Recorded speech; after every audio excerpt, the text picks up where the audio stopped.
stars above gleamed cold and distant. A vast tapestry of light stretched across the universe. Among those stars, in a distant corner of the galaxy, a fleet of alien ships glided like silent predators. These ships belonged to the Kyrathi, a race of warrior women renowned across galaxies for their unmatched strength, skill, and unbroken pride. Their society had always believed that no other species could challenge them, and they took great pleasure in testing weaker worlds, mocking civilizations that dared exist outside their shadow. Commander Valira, the fiercest among them, led the fleet. Her armor shimmered with the light of 100 suns and her eyes burned with arrogance. "Earth?" she said, her voice echoing through the command chamber. "A blue planet in a tiny system? Its creatures will crumble before us as all others have." Her subordinates, tall and muscular like her, laughed, their voices like metal clashing in the void. The Kyrathi had observed Earth from afar for decades. They saw a species that walked on 2 legs, fragile yet stubborn, with strange rituals and curious devices. To the Kyrathi, Earthlings seemed more like insects than warriors. But the mocking of weaker species had always been their pastime, and so they prepared to descend. On Earth, life went on in quiet ignorance. Cities bustled with humans unaware of the cosmic eyes watching them. Among them was Ethan Marlowe, a man in his early 30s, tall but unassuming, with bright eyes that hinted at curiosity and determination. He worked at a space research facility, studying distant signals that occasionally crossed Earth's orbit. It was routine work, mostly ignored by governments, but it had one small, unexplainable thrill: the idea that humans were not alone in the universe. When the first Kyrathi ship pierced Earth's atmosphere, it was like a shadow falling across the sun. People stopped, staring upward in awe and fear. The ship was enormous, sleek and silver, gliding silently yet dominating the sky. It hovered above the Pacific Ocean, and for hours the world watched silently. Satellites captured the images. News outlets speculated endlessly, but none could truly comprehend what had arrived. Inside the Kyrathi ship, Valira stood observing Earth through a massive viewport. "Pathetic," she said again. "Their cities, their machines, they are barely worthy of recognition." Her officers smirked, and one commented, "Perhaps we will amuse ourselves with them before finishing them off." Valira's smile was cold, yet a small spark of curiosity ignited within her. Earth was so small, yet it had survived so long. That alone intrigued her. Ethan, meanwhile, had noticed a strange anomaly in the readings at his research facility. The signals coming from the sky were not natural. They were not even typical of spacecraft built by any human nation. The readings were consistent, pulsing, intelligent. His heart pounded. He felt a mixture of fear and exhilaration. Humans had never truly been tested by an alien intelligence before, at least not openly. As the Kyrathi began their first gestures of intimidation, sending drones to hover over major cities, humanity responded in confusion rather than panic. Air defense systems activated, jets scrambled, and radio channels buzzed with speculation and commands. The Kyrathi watched the chaos with mild amusement. "How amusing," Valira said. "They're primitive machines attempting to challenge us. It is almost cute." Yet even as she mocked them, she could not deny a growing tension within herself. Humans were weaker, yes, but there was a spark in their eyes, in their movements, something that the Kyrathi and all their conquests had rarely seen. Valira dismissed it as sentiment. Weakness often hid in strange forms, she reminded herself. Ethan, working tirelessly, decoded parts of the alien signals. He discovered that they were not just random patterns. They were structured, like a language, but completely alien in sound and rhythm. He tried to match it to every coding system he knew, but nothing worked. Yet he noticed one thing. The signals contained pauses, almost like the Kyrathi were testing or observing before making a move. On the 3rd day of their hovering, Valira decided to make a show of dominance. She ordered the deployment of landing pods near major urban centers. Humans fled in panic, yet Ethan did something unexpected. He ran toward one of the landing sites. Alone, armed with nothing but courage and a makeshift scanner, he approached the edge of what humans feared the most. The first Kyrathi warrior to step out of the pod was Saranya, massive and imposing with an aura of invincibility. She looked at the humans, expecting them to cower or scatter entirely. But she noticed Ethan, calm, standing tall and holding a device that measured energy fields. Saranya laughed at first. "Pathetic," she said. What can this one do? He is nothing compared to us. Yet Ethan did something the Kirathi did not expect. He activated a device that emitted a counter-frequency, disrupting the drones that hovered above. The machines shuddered, sparks flew, and a few drones crashed into the ocean. The crowd watching from a distance gasped. Humans cheered. Saranya blinked, momentarily stunned. Valira, watching from orbit, tightened her grip on the railing. Interesting, she murmured. He is human. Ethan's actions did not stop there. Using his knowledge of physics and improvisation, he began redirecting the energy of the drones to create temporary shields for the fleeing civilians. His movements were precise, almost instinctual, and his courage was unwavering. Saranya, trained to dominate, found herself puzzled. No human had ever acted with such confidence against the Kirathi. By nightfall, Valira decided to land personally. She wanted to see this human for herself. When she finally set foot on Earth, the ground beneath her seemed fragile, but Ethan stood before her, small yet unyielding. She expected fear. Instead, she saw determination, a fire that burned brighter than any star. Human, Valira said, her voice carrying power and authority. You have done something unusual. Ethan looked up, unafraid. I protect my world, he said simply, and I will keep doing it. The Kirathi officers exchanged glances. It was unusual, rare, almost unheard of, that a single human could resist, much less challenge them. Valira's pride warred with fascination. Could it be that these small, fragile creatures possessed something the Kirathi had never understood? The night sky glowed with the aurora of the human cities and the hovering Kirathi ships. Ethan, standing among his people, had already begun something remarkable. He had shown the Kirathi that humans were not just weak creatures to mock. They had courage, ingenuity, and resilience.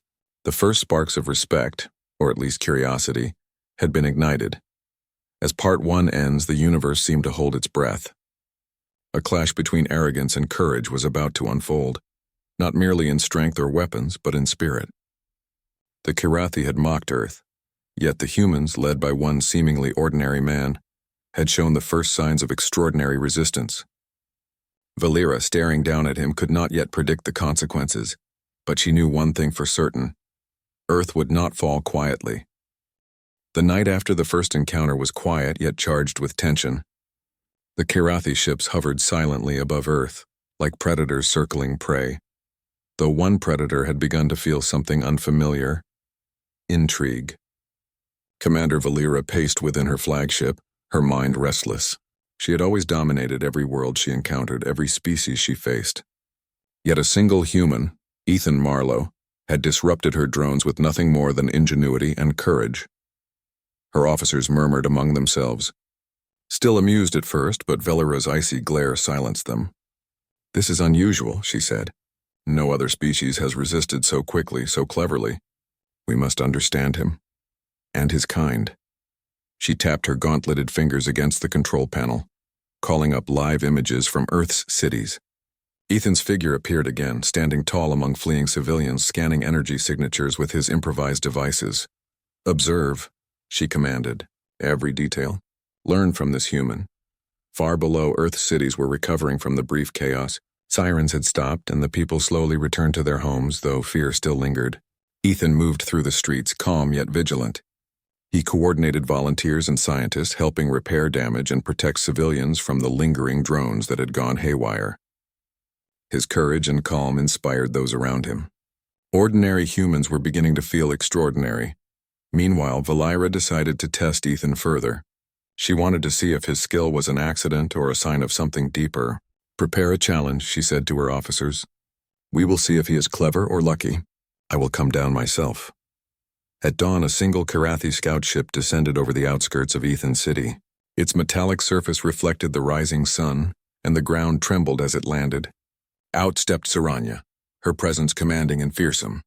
She carried no weapon in her hands but radiated power, her very stance a declaration of dominance. Humans scattered, screaming, but Ethan remained. He approached calmly, holding a device that monitored energy fluctuations.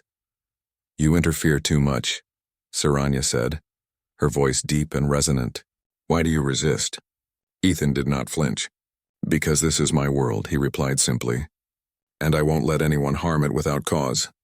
Saranya studied him. In all her battles across galaxies, she had faced warriors, mercenaries, and conquerors, yet never one so small, so fragile, and so fearless. "You are unusual," she admitted. "I expected weakness, not this." Ethan smiled faintly. "Strength is not only in size or weapons. Sometimes it's in courage and mind." Saranya blinked, momentarily caught off guard. She decided to test him further.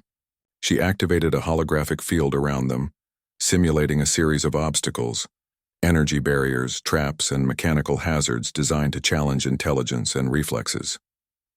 Humans had never endured anything like this. Most would panic or run. Ethan, however, assessed each obstacle quickly.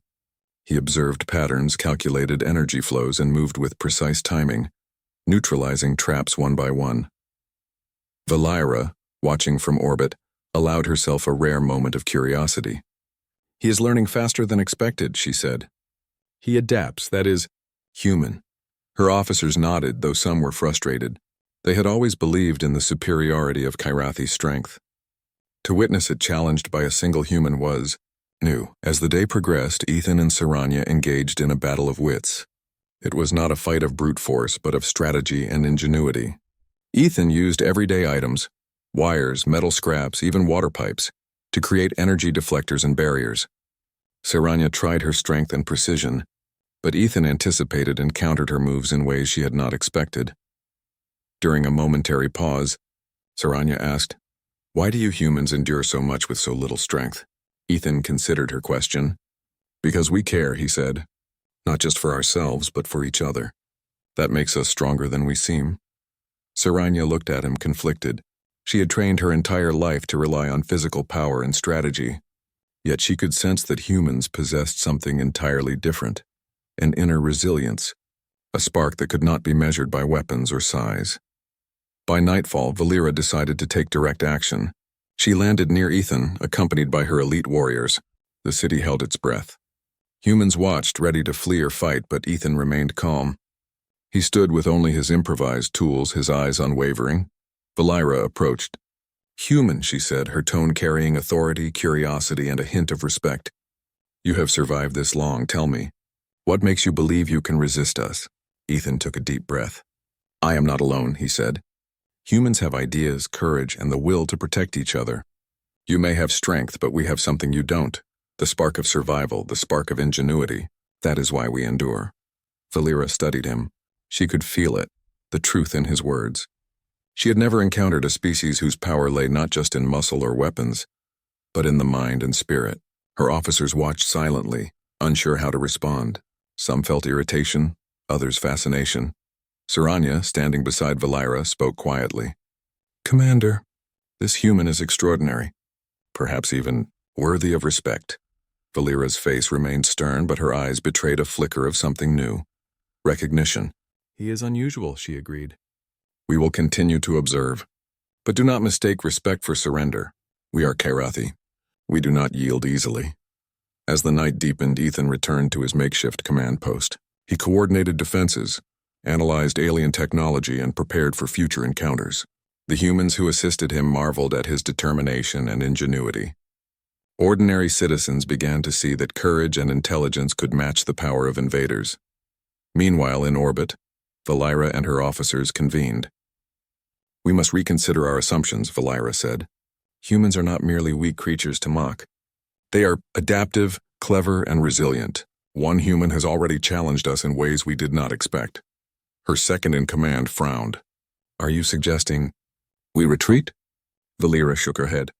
"No, we observe. We test further. But we do so with caution. We will not underestimate them again." Over the next few days, small skirmishes unfolded across the cities. Humans, inspired by Ethan's courage, devised clever traps, shields, and decoys. The Kyrathi found themselves surprised at every turn. Drones that were supposed to dominate were confused by simple yet ingenious mechanisms. Their landing pods faced unexpected resistance. And through it all, Ethan remained calm, always thinking several steps ahead. In private moments, Valira reflected. She had never imagined that such a small, fragile species could cause so much disruption.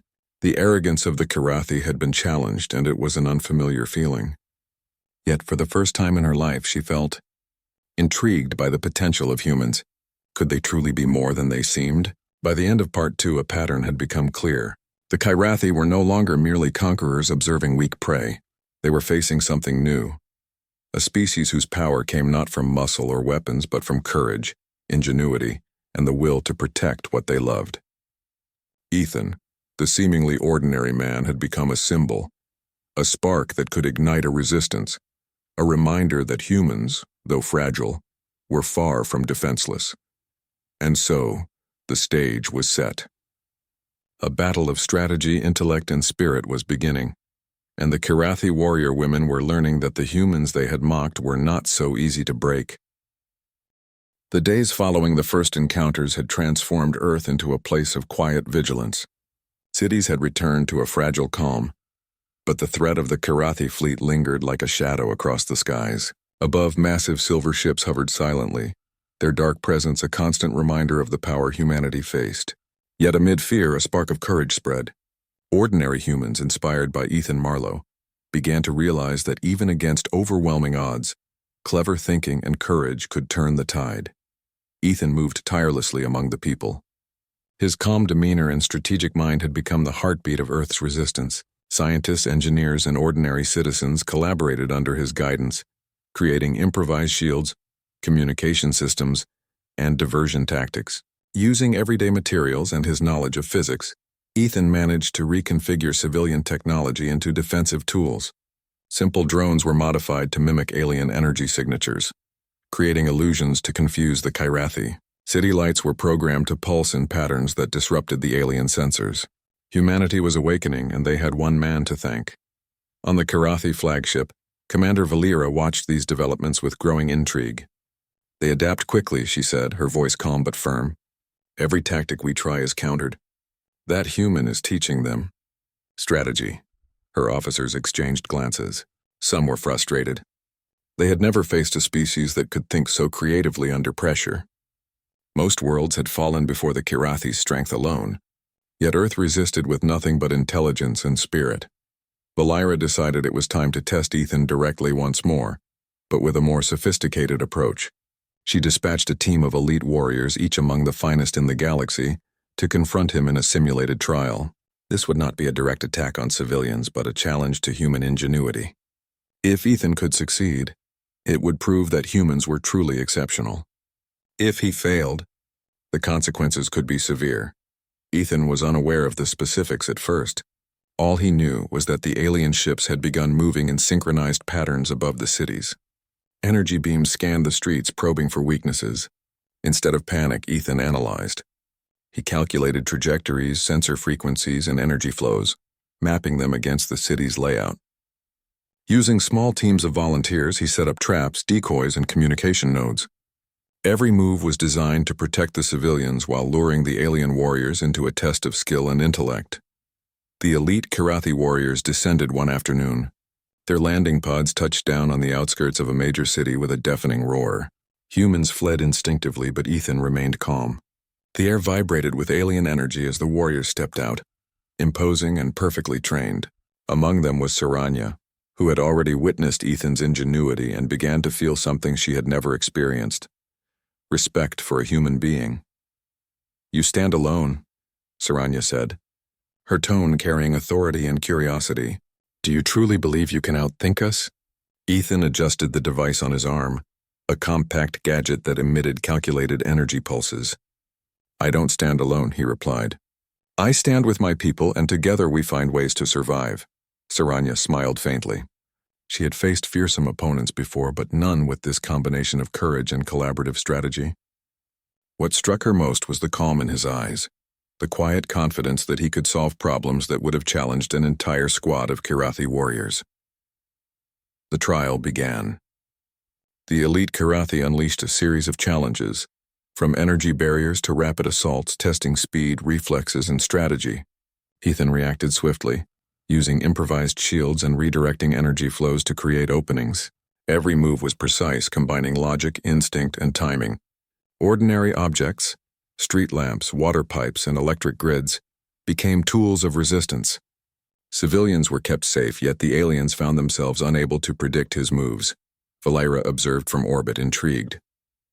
"Remarkable," she murmured. He turns every disadvantage into an advantage. He learns from each strike and adapts immediately. Humans are unpredictable in ways I did not anticipate. Hours passed. The city became a complex battlefield of strategy and improvisation. The Karathi had strength, skill, and technology far beyond anything humans had built. Yet Ethan's ingenuity kept them at bay. Even Saranya found herself impressed, pausing in mid-combat to analyze his methods. This was no mere resistance. It was evolution in action. Humans rapidly learning and applying strategies in ways that challenged a civilization that had conquered countless worlds. During a brief lull, Ethan spoke to the remaining warriors. "You don't need to fight blindly," he said. "We can coexist. If we work together, we can avoid unnecessary destruction." His words were not a plea of weakness, but a demonstration of intelligence and moral strength. Saranya, hearing this, realized that humanity's power was not just in cleverness, but in empathy and foresight. The Karathi, accustomed to domination through fear, were unsettled. They had never faced a species that used restraint and strategy simultaneously, a species that thought not only of survival, but also of morality. Valira studied her subordinates, noting hesitation and doubt where there should have been confidence. She had underestimated humans, and it was becoming increasingly clear. By evening, the trial had ended. Ethan had not only survived, but had demonstrated something extraordinary. Humans could solve complex problems under pressure, coordinate with one another instinctively, and even influence the behavior of far superior opponents. The elite Karathi warriors retreated to their pods, impressed and bewildered. Saranya lingered, standing silently as Ethan returned to his post, coordinating civilian safety and repairs. Valira decided to land once more, personally. She had come to understand that this human, this single individual, was teaching her something about Earthlings she had never known. "They are clever," she said quietly to herself, "and fearless in ways we never predicted." When she finally stepped onto Earth again, the city seemed fragile beneath her feet. But Ethan did not flinch. "Commander Valira," he said calmly, "you've tested us. We've shown what we can do. Now it's your turn to understand what humans are truly capable of." Valira studied him closely. She could sense his courage, his mind, and the bond he shared with his people. There was something more, a spark of ingenuity and spirit that could not be measured by strength alone. "Perhaps we have judged you too quickly," she admitted. "Your species is more remarkable than I imagined." Saranya nodded beside her. "I told you, Commander. This human, he is different. He is exceptional." The night sky glowed with the city's lights, the glimmer of fires, and the aurora of alien energy above. Ethan walked among his people, guiding, teaching, and protecting. Humans began to realize that survival required more than weapons or brute strength. It required courage, intelligence, and unity. They had faced an enemy far beyond their previous understanding and had endured. Above them, Valira made a quiet decision. The Karathi would not conquer this planet easily. Perhaps she thought they had misjudged humans entirely, and yet in that misjudgment there was also fascination, a new kind of challenge, one that promised not only struggle but insight. Humans were unpredictable, clever, and resilient. For the first time, the Karathi faced a species whose power lay not in size or technology, but in spirit, mind, and heart.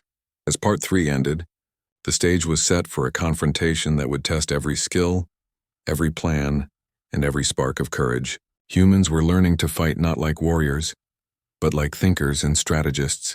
The Karathi, accustomed to domination through strength, were beginning to understand that true power was more than physical. And in the midst of it all, Ethan Marlowe stood tall, a beacon of ingenuity, courage, and the unyielding human spirit. The skies above Earth glimmered with alien energy, a silent reminder of the Karathi presence. For weeks, humanity had endured, adapted, and grown bolder under the guidance of Ethan Marlowe. What had started as fear had transformed into a quiet determination, ordinary people discovering extraordinary strength within themselves. But now the moment of final reckoning had arrived. Commander Valira convened her officers aboard the flagship. The city below had become a hive of preparation, an intricate network of defenses, traps, and strategies. "This human," she said, her voice both measured and curious, "has united his people. He has turned weakness into strength and unpredictability into advantage. We can no longer treat this planet as a simple conquest. Her officers murmured uneasily. One said, "Commander, we could overwhelm them with force. They are still smaller, weaker, and fewer in number." Valera shook her head. "Strength alone will not win. This is no ordinary species. He inspires, strategizes, and adapts. We must approach carefully, or we risk losing not only the battle but the understanding of what makes humans remarkable." Meanwhile, on Earth, Ethan coordinated preparations for the final encounter. He had studied every movement, every tactic the Karathi had used, and devised ways to counteract them. Yet he knew that even the cleverest strategy could fail without courage. He gathered a group of volunteers, scientists, and civilians willing to stand in defense of their home. "Tonight," he said, "we fight not just for survival but to show them who we are. Every action matters. Stay sharp, trust your instincts, and protect each other." As night fell, the Karathi fleet descended in force. Their massive ships cast shadows over the cities, their lights scanning for weaknesses. Elite warriors, including Saranya, led the initial ground incursions. But this time, humans were ready. Ethan had coordinated energy barriers, decoy drones, and strategic blockades throughout the city. The streets had become a labyrinth of protection, forcing the Karathi to navigate carefully. The first encounter erupted in chaos. Drones were misdirected by clever illusions. Energy beams were redirected harmlessly into empty streets, and traps slowed the alien advance. Yet the Karathi fought relentlessly, their training and strength formidable. Saranya herself engaged directly, testing the humans at every turn, but every step they took was countered by ingenuity, unity, and courage. Ethan moved swiftly among his people, directing movements, identifying weak points, and improvising solutions. A water main became a makeshift energy conductor. A construction crane served as a mobile shield. Each ordinary object was transformed into a tool of resistance. Civilians who once cowered now found themselves empowered, working together with precision under Ethan's guidance. Valera watched from orbit, fascinated. "They are clever, coordinated, and fearless." "This is extraordinary," she said. Her officers were amazed. No species had ever demonstrated such adaptability in a single generation. Humans were not merely surviving. They were innovating, responding, and outmaneuvering the Karathi in ways that challenged centuries of experience. As the battle intensified, Ethan confronted Saranya directly. She expected fear or hesitation, but he stood calmly. "You've tested us," he said, "but Earth will not fall quietly. We are stronger together than you understand." Saranya nodded slowly. She had never seen a species combine intelligence, courage, and unity so effectively. "Perhaps you are more than I imagined," she admitted. Their duel was not one of brute force, but of wits and strategy.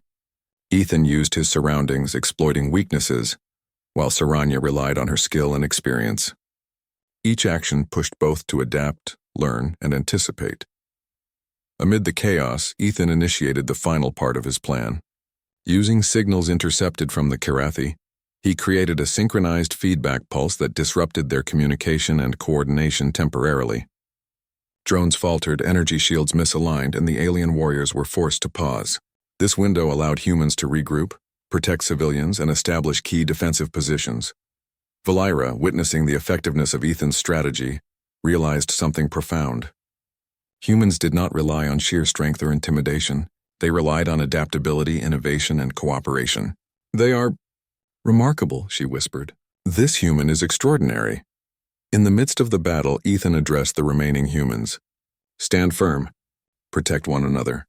This is our home, and we will defend it not just with force but with our minds and hearts." His words inspired courage far beyond what simple weapons could provide. Humans fought not for survival alone but for their shared home, for family, and for the spark of spirit that made them unique. As the night progressed, the tide began to turn. The Karathi realized that Earth was not a simple conquest. Their drones and warriors, no matter how skilled, could not predict every move of humans working together. What they had assumed was weakness was, in fact, ingenuity. What they had expected to intimidate was resilience. Valera felt a deep respect growing for the small, seemingly fragile species. Finally, Valera herself descended to the city. She landed amid the human defenses, her imposing presence commanding attention, yet she was not met with fear. Ethan approached her calmly, flanked by civilians and volunteers. "Commander Valera," he said, We are not your enemies if you understand who we are, but we will not allow our home to be destroyed. Valeera regarded him closely. She saw courage, intelligence, and a spark of something greater, the essence of humanity. You have taught us much, she admitted. Your species is extraordinary. We underestimated you, and for that we owe you respect.